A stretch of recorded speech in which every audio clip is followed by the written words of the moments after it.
Bismillahirrahmanirrahim. Allah'tan gerisinde şəfaət tələb edən müşrik şəfaət istədiyi kəsə 4 xislət vermiş olur. Yəni bir kəs Allah'tan gerisində şəfaət istəyirsə, ona 4 xislət vermiş olur. İstəsə də, istəməsə də bu 4 xislət o kəsdə olmalıdır ki, o şəfaət etməyə qadir olsun. Bu xislət hansılardır? Birinci, o tələb olunanın maliki olmalıdır. Şəfaətin maliki olmalıdır. Şəfaət onun əlində olmalıdır ki, ondan o tələb olunsun. Yəni kimdən şəfaət istəyirsənsə, o şəfaətin maliki olmalıdır. Bunun dəlili inşallah zikr olunacaq. İkinci, və ya bu mülkdə şəriki olmalıdır. Onun tam haqq maliki olmasa belə, ona şərik olmalıdır. O mülkə şərik olmalıdır. Yəni özü tək maliki olmasa da şərik olmalıdır. Üçüncü, ya onun yardımcısı, köməkçisi olmalıdır. Dördüncü, onun yanında şəfaətçi olmalıdır.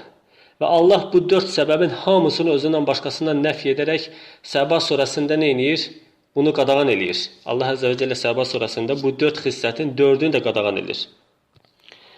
Allah Əzzə və Cəllə buyurur ki: "Qul id'u'l-lezîne za'amtum min dûnillâhi lâ yemlikûne misqâle zerratin fis-semâvâti ve lâ fil-ard. Ve mâ lehum fîhime min şirkin ve mâ lehu minhum min zahîr." De ki, Allah'tan başqa məbud saydıqlarınızı çağırın. Onlar nə göylərdə, nə də yerdə zərrə qədər olan bir şeyə də sahib deyirlər. Onların göylərin və yerin yaradılışında heç bir şərikliyi yoxdur. Və onlardan Allaha yardımcı olanı da yoxdur.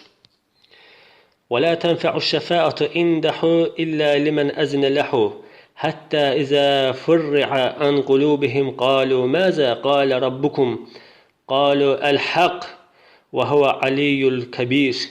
Onun qarşısında izin verdiyi kəslərdən başqa heç kimin şəfaəti fayda verməz. Nəhayət mələklərin qəlbindən qorxu keçib getdikdə onlar Rəbbiniz nə buyurdu deyə soruşar. Digərləri isə haqq buyurdu. O ucadır, böyükdür deyə cavab verərlər. Allah bu 2 ayə ilə bu sadalanan 4 şeyi nə elədi? Nəf etdi. Buyurdu ki, onların göylərdə nə də yerdə heç zərrə qədər heç bir şeyə sahib deyirlər. Deməli, mülk sifətini, özündən başqasından mülk sifətini nə elədi? Aldı.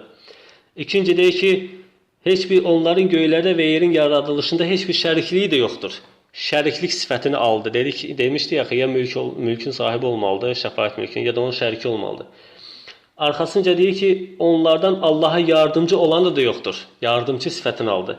Sonra nə dedi? Onun qarşısında izin verdiyi kəslərdən başqa heç kimin şəfaəti də fayda verməz. 4 sifətin 4'ünü də Allah Əzzə və Cəllə nəf etdi.